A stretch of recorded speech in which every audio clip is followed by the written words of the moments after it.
ஒரு சிலர் emotional eating, நான் ஸ்ட்ரெஸ்ல இருக்கேன், அதனால நான் நிறைய சாப்பிட்டுட்டு இருக்கேன் அப்படின்னு சொல்லுவாங்க.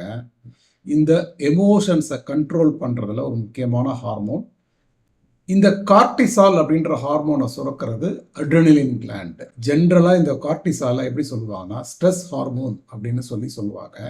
நம்ம உடம்பு எப்போல்லாம் ஸ்ட்ரெஸ்ஸாக இருக்கோ அல்லது ரொம்ப டயர்டாக ஃபீல் பண்ணுதோ அப்போல்லாம் இந்த கார்டிசால் அப்படின்ற ஹார்மோன் சுரக்கும். இந்த மாதிரி ஸ்ட்ரெஸ்ஸுனாலேயோ இல்லை டயர்ட்னஸ்னால வர்ற அட்டாக்ல இருந்து தப்பிக்கிறதுக்காக நம்ம உடம்பு இந்த கார்டிசாலை சுரந்து நம்மளை ஒரு சமநிலைக்கு வைக்கிறதுக்கு ட்ரை பண்ணுது.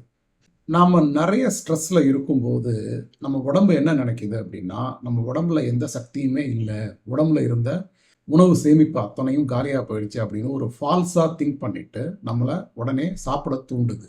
இதுதான் எமோஷ்னல் ஈட்டிங், அது ஸ்ட்ரெஸ்ஃபுல் ஈட்டிங்னு சொல்லுவாங்க.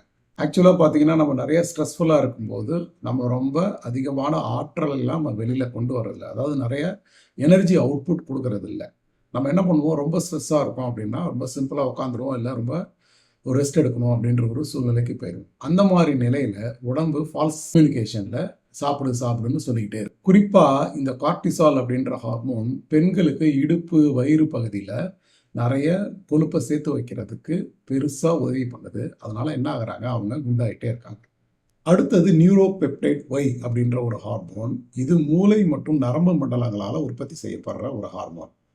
நம்ம ஒரு ஃபாஸ்டிங்கில் இருக்கோம், ஒரு கண்டினியூஸ் ஃபாஸ்டிங்கில் இருக்கோம், இல்லை ரொம்ப நேரம் சாப்பிடாம இருக்கோம் அப்படின்னா நம்மளோட மூளையும் நரம்பு மண்டலமும் இந்த நியூரோபெப்டைட் ஒய் அப்படின்ற ஹார்மோனை சுரந்து சீக்கிரம் சாப்பிடு, உடனே சாப்பிடு அப்படின்னு நம்மளை சாப்பிட சொல்லி தூண்டிக்கிட்டே இருக்கும்.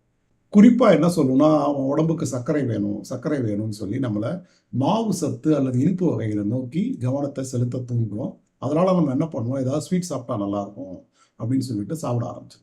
இந்த நியூரோபெப்டைட் ஒய் அப்படின்ற ஹார்மோன் கூட நிறைய ஸ்ட்ரெஸ்ஸில் இருக்கும்போதும் நம்ம உடம்புல சுரக்குது. ஸோ இந்த ரெண்டு ஹார்மோன்களும் நம்ம குண்டாகிறதுல ஒரு முக்கிய ரோல் ப்ளே பண்ணுது.